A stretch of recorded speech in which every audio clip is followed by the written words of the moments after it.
오늘 저희들에게 주신 하나님의 말씀 요한복음 2장 1절에서 11절 말씀 의지하고 그 물이 얼굴을 붉혔더라, 이런 제목의 말씀을 전합니다. 이 말씀으로 드리는 세 번째 설교입니다. 제가 이 교회에서 벌써 이 요한복음 2장 1절에서 11절의 말씀을 가지고 세 번째 드리는 설교라는 말씀입니다. 그만큼 제가 보기에 이 말씀이 특별하기 때문에 그렇습니다. 이 말씀은 어떤 한 각도로 보고 끝나는 말씀이 아니라 여러 각도에서 여러 가지 측면으로 생각해 보고 또 들여다보게 만드는 그런 말씀입니다.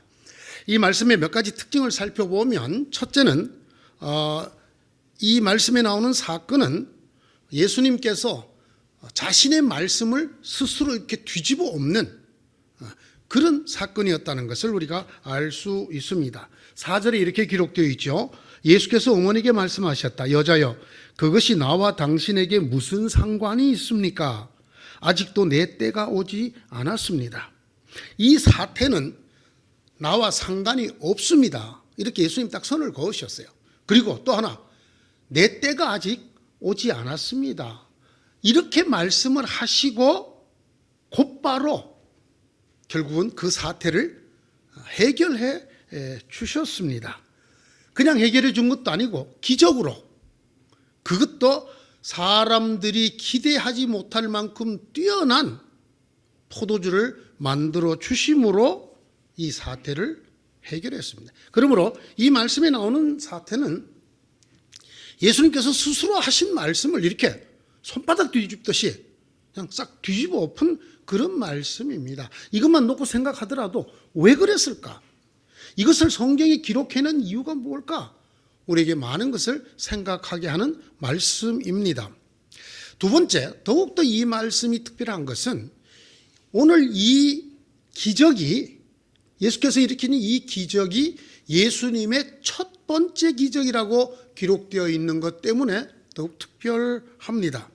예수께서 이 첫 번째 표징을 갈릴리 가나에서 행하여 자기의 영광을 드러내시니 그의 제자들이 그를 믿게 되었다, 이렇게 11절에 기록을 하고 있습니다. 첫 번째 표징, 이 표징이라고 기록되어 있는 이 세메이온이라는 글자는 표시라는 뜻도 됩니다. 또는 기적이라고 번역을 할 수도 있습니다. 우리가 잘 아는 것처럼 예수님께서 하나님의 아들 그리스도로 이 땅에 오셔서 맨 처음 일으키시는 기적, 그 기적을 통해서 내가 하나님의 아들 메시아라는 것을 보여주시는 표시, 그 첫 번째가 바로 오늘 이 가나 혼인잔치에서 베푸신 기적이라는 말씀입니다.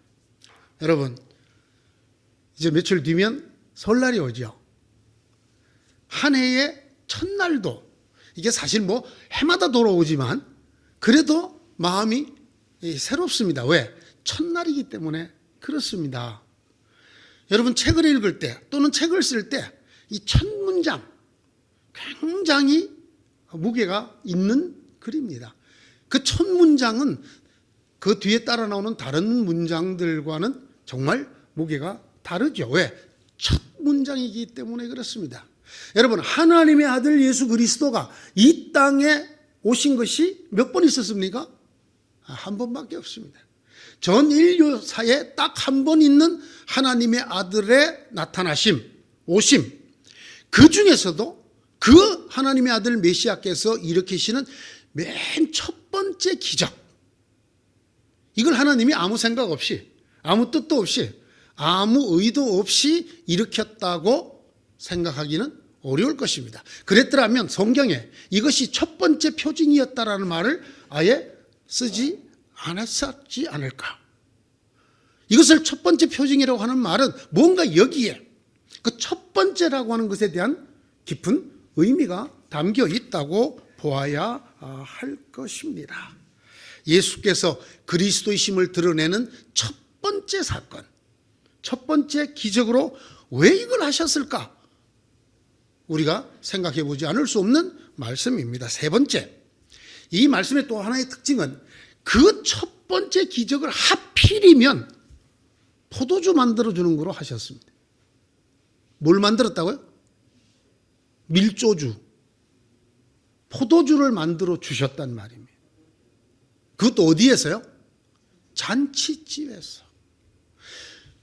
여러분, 인류를 구원하러 오신 예수님하고 잔치집이 어울립니까? 초상집이 어울립니까? 죽은 자를 살리는 것이 어울립니까? 포도주 만들어주는 것이 어울립니까? 장로님, 그렇지 않습니까? 이 첫 번째 메시아의 기적이 잔치집에 가서 포도주만 흥청망청하고 있는 그 잔치집에서 포도주를 만들어주는 일을 했다. 이게 아무 생각 없이 하나님이 하신 일일까요? 여기에 무슨 뜻이 있는 것 아닐까요? 왜냐하면 성경에 이런 말씀이 기록되어져 있거든요. 어리석은 자는 마음이 어디에 있다고요? 잔치집에 있다고. 지혜로운 자는 그 마음이 어디에 있다고요? 초상집에 있다고. 여러분, 전도서 7장 4절에 그렇게 써놨지 않습니까? 지혜로운 사람의 마음은 초상집에 가 있고 어리석은 사람의 마음은 잔치집에 가 있다. 지금 예수님은 지혜로운 사람 집에 가 있습니까? 어리석은 사람 집에 가 있습니까? 예수님 이 성경 말씀 몰랐을까요? 그런데 하필이면 이 어리석은 사람의 마음이 가 있는 잔치집에서 생애 첫 기적, 아니 메시아로서의 첫 기적을 일으키셨다. 게다가 포도주를 만들어주는 기적을 베푸셨다. 사람들이 이렇게 수근수근 거리는 말씀을 예상하지 못했을까요? 세례자 요한이 와서 빵도 먹지 않고 포도주도 마시지 않으니 너희가 말하기를 그는 귀신이 들렸다 하고, 인자는 와서 먹기도 하고 마시기도 하니 너희가 말하기를 보아라, 저 사람은 마구 먹어대는 자요 포도주를 마시는 자요 세리와 죄인의 친구다 한다. 여러분, 누가복음과 마태복음 두 곳에나 똑같은 말씀이 기록되어 있습니다. 예수님이 먹고 마시는 것 때문에 비난을 많이 받았어요. 그 앞에 온 세례자 요한은 먹지도 마시지도 않고 광야에 나가 살기 때문에 사람들의 존경을 받는 한편 다른 사람으로부터는 미쳤다 소리를 들었지만, 예수님은 사람들과 어울리고 죄인과 세리들과 어울리고 잔치집에 가고 포도주를 만들어주고 포도주를 마시고 하시는 것 때문에 먹기를 탐하는 자라, 마시기를 즐기는 자라, 이런 비난을 받으셨어요. 예수님이 이런 일들이 일어날 것을 예상하지 못했을까요? 그러면 왜 스스로 어리석은 자처럼 잔치집에를 가시고 왜 사람들의 비난거리가 될 것이 분명한 포도주를 만들어 주셨을까요? 제가 만약에 하나님이거나 이 예수 그리스도로 이 땅에 온 사람이라면 저는 제일 첫 번 기적을 초상집에서 죽은 자를 일으키는, 여러분 예수님이 죽은 자 일으키셨어요? 안 일으키셨어요? 일으키셨어요. 그걸 제일 먼저 하면 제일 좋지 않을까요? 예수님의 존재감이 딱 드러나고 예수님이 이 땅에 뭐하러 오셨는지가 확연히 드러날 수 있는 그런 일들 많고 많은데, 잔치집에 가가지고 흥청망청 먹고 마시다가 포도주가 떨어졌네? 그 포도주를 만드는 일로 하나님의 아들 그리스도 메시아께서 이 땅에서 첫 번째 기적으로 삼으셨다. 뭔가 깊이 생각해 볼 만한 것이 들어있지 않을까요? 아마 제가 지금 말씀드린 이 세 가지 앞서 다 설교를 했었다고 생각을 합니다만, 기회가 되면 또 할까 합니다. 자, 무슨 뜻일까요? 무슨 메시지일까? 도대체 왜 이런 일을 메시아의 첫 번째 표식으로 썼을까? 자, 오늘 세 번째, 제가 이 말씀을 전하는 이유가 있습니다. 제가 읽은 한 줄의 문장 때문입니다. 이렇게 그분이 썼어요. 물이 그의 창조자를 뵙고 얼굴을 붉혔다. 물이 그를 만드신 창조주를 뵙고 얼굴을 붉혔다. 어느 종교학 시험 시간이었다고 합니다. 문제가 나기를 물로 포도주를 만든 가나 기적의 의미를 종교적으로 논하시오. 바로 이 요한복음 2장을 가리켜 물로 포도주를 만든 이 가나 기적의 의미를 종교적으로 한번 논해 보아라, 이런 제목의 시험 문제가 나왔다고 합니다. 여러 사람들이 부지런히 종이를 채워나가고 있을 때 시험이 다 끝나가도록 한 줄도 쓰지 못하는 학생이 하나 있었다고 합니다. 그러다가 시험 시간이 종료되기 직전에 그는 딱 한 줄을 쓰고 나갔다고 합니다. 그는 이렇게 적었다고 합니다. Water saw its creator and blushed. 물이 그의 창조주를 보고 그리고 얼굴이 새빨개졌다. 물로 포도주를 만든 이 가나 혼인잔치의 기적의 의미를 종교적으로 그는 시와 같은 이 한 줄로 표현했습니다. 물이 그의 창조자를 뵙더니 얼굴이 빨개졌다. 유명한 낭만파 시인인 바이런의 일화라고 알려져 있지만 제가 좀 더 조사를 해보니까 바이런이 했다는 사람도 있고 바이런보다 1세기 먼저 살았던 시인 크래쇼가 했다는 데도 있고 또는 드라이든이라고 하는 유명한 시인이 했다는 이야기도 있습니다. 어쨌든 이 한 줄이 제 마음을 움직였습니다. 지금까지 제가 여러 번 설교했던 이 하나님의 말씀이 전혀 다른 각도에서 보여졌기 때문입니다. 어떤 각도요? 지금까지는 사람들의 각도에서 보았습니다. 예수 그리스도의 관점에서 보았습니다. 마리아의 관점에서 보았습니다. 물을 떠다주고 항아리를 채우던 그 하인들의 관점에서 보았습니다. 그런데 이 한 문장이 저로 하여금 이 사건을 물의 관점에서 보게 만들어 주었습니다. 가만 생각해 보니까 이 기적 때문에 제일 크게 놀란 존재는 무엇일까요? 물이었을 것입니다. 물. 그렇죠. 물이 포도주가 되어버렸기 때문입니다. 이건 말이죠. 존재가 바닥으로부터 뒤집어졌다는 뜻입니다. 물은 물로 태어났습니다. 물로 만들어졌어요. 물로 있었고 앞으로도 물로 있을 것입니다. 그랬는데 이 순간 물이 갑자기 포도주가 되어버렸다라는 말입니다. 물이 없어지고 물이 아닌 것, 포도주로 바뀌었다. 이게 물에게 일어난 일이었습니다. 제가 그 관점으로 이 성경을 들여다보았을 때 이 말씀, 이 사건은 창조의 법칙을 뒤집어 엎는 기적이었습니다. 하나님 스스로가 만들어 놓으신 존재의 법칙을 바닥에서부터 송두리째 엎어버리는 그런 엄청난 사건이고 표징이고 기적이었다라는 말씀입니다.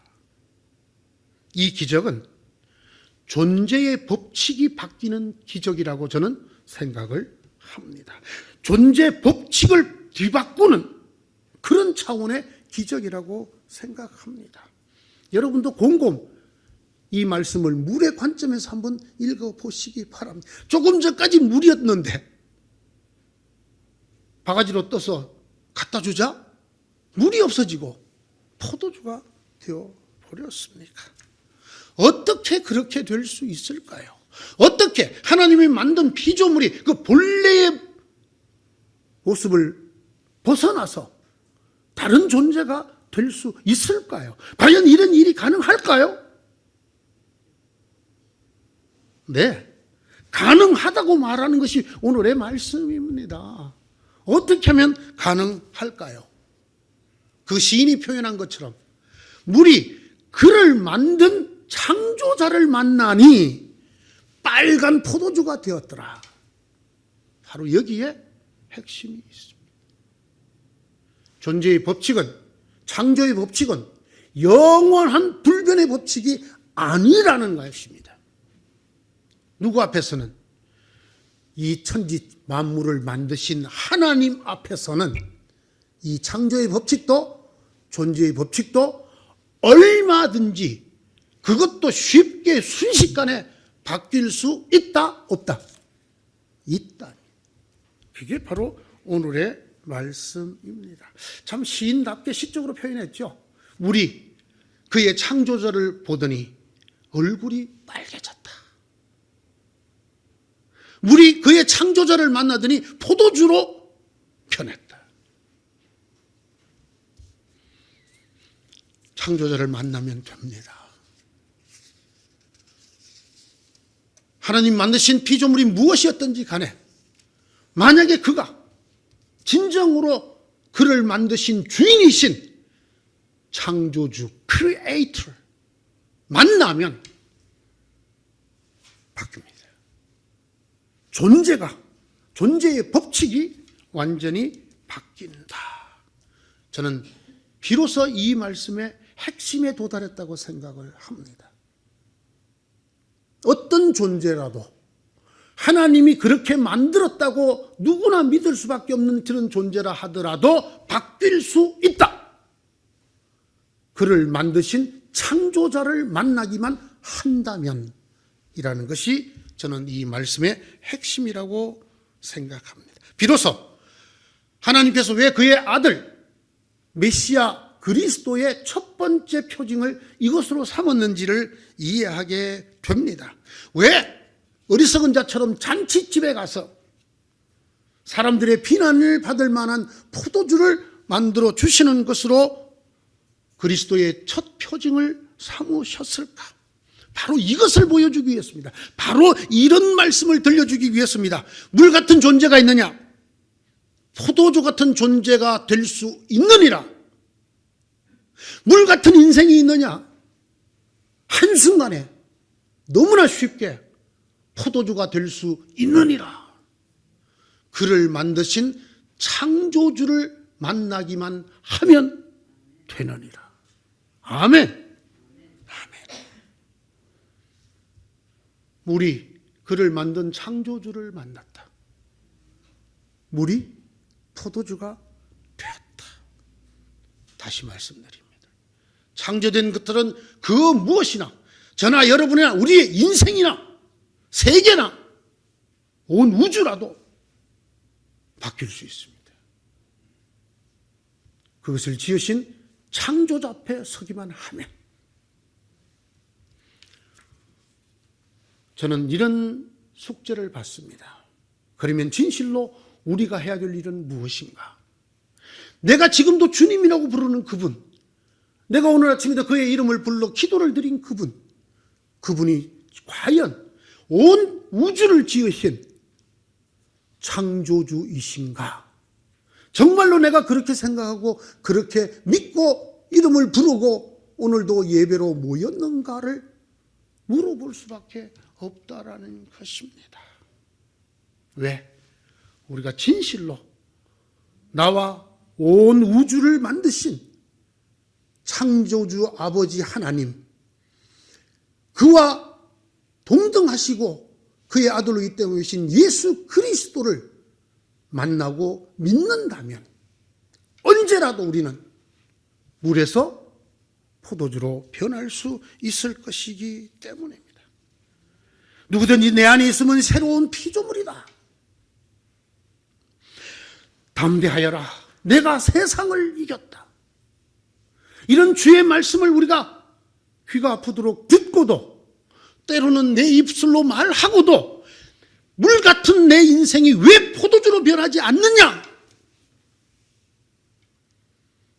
내 입술로는 그렇게 고백하지만 이 창조자를 만나 얼굴이 새빨개진 물처럼 진짜 창조주를 만났더라면 그 진짜 창조주를 만난 고백으로 나는 주님 안에 있으니 새로운 피조물입니다. 주님이 세상을 이긴 것처럼 나도 세상을 이깁니다. 진실로 그렇게 믿었더라면 우리도 새빨개졌겠지요. 물이 포도주가 되듯이 말입니다. 우리에게 남은 숙제는 이것입니다. 정말로 네가 그렇게 믿느냐?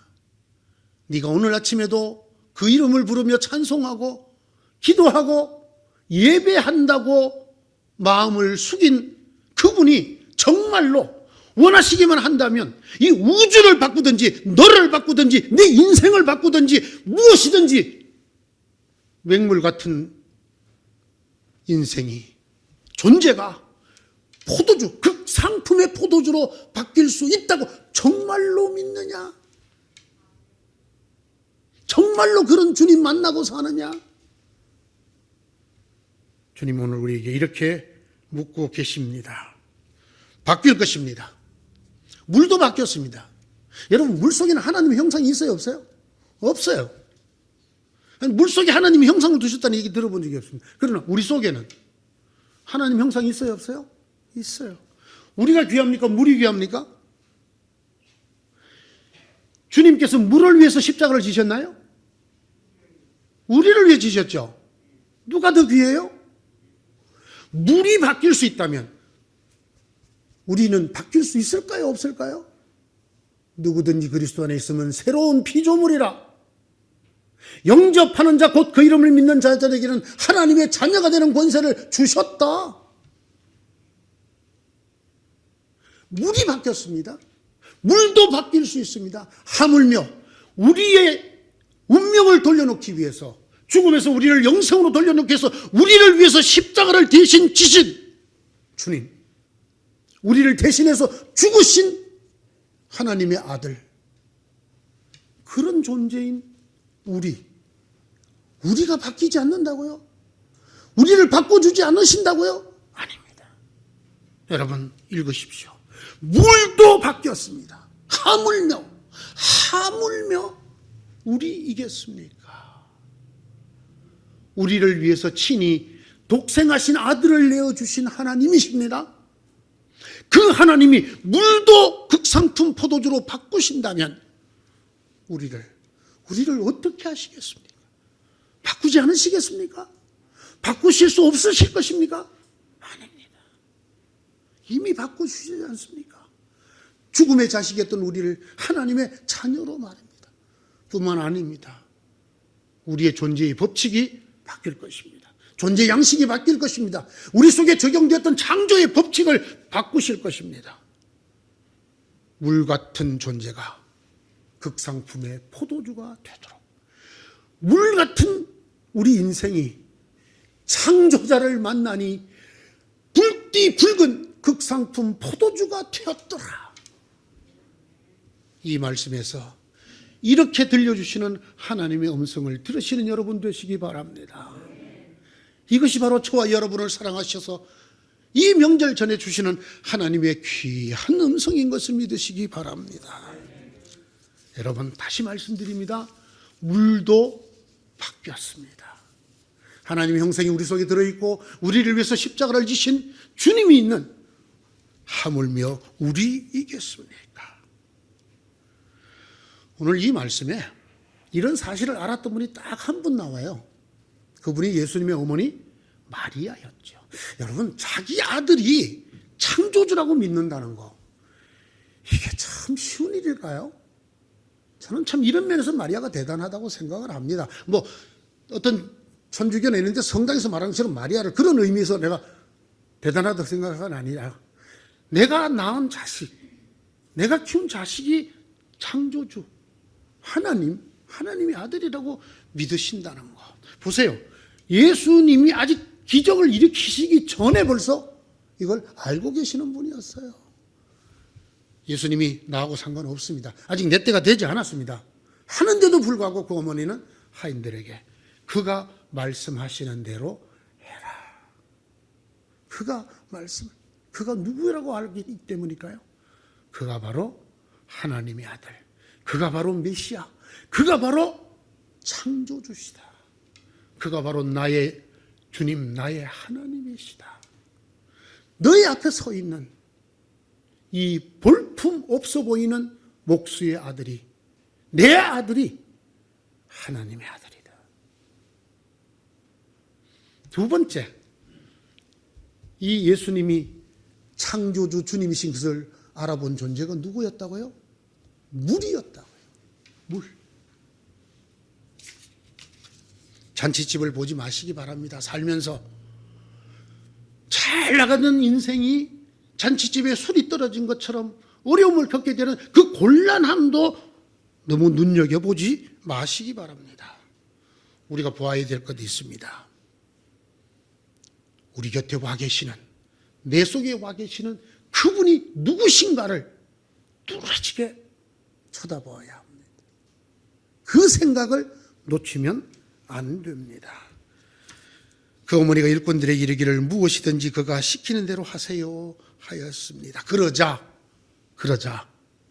그렇게 나의 주 나의 하나님이라는 신앙 고백이 들어있는 말씀을 하시자 예수님의 영광이 나타났습니다.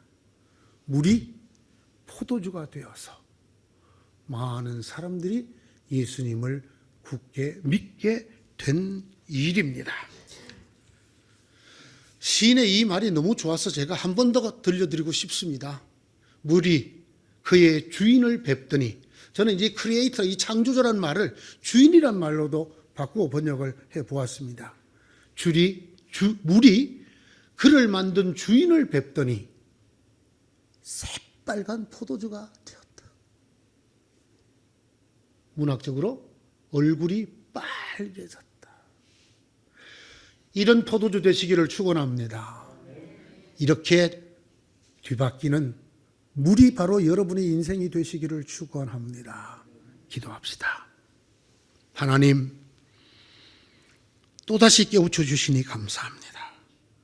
다 읽고 묵상하는 말씀임에도 불구하고 또 다른 사람들의 입술을 통해서 새로운 은혜를 깨닫고 듣습니다. 주님, 우리도 바뀔 것입니다. 우리가 진정으로 나의 주님, 천지의 주인이시오 창조자이신 주님 안에 있다면 물도 바뀐 것처럼 우리 바뀔 것입니다. 우리를 그렇게 바꾸어 주시옵소서. 예수님 이름으로 기도드리옵나이다. 아멘.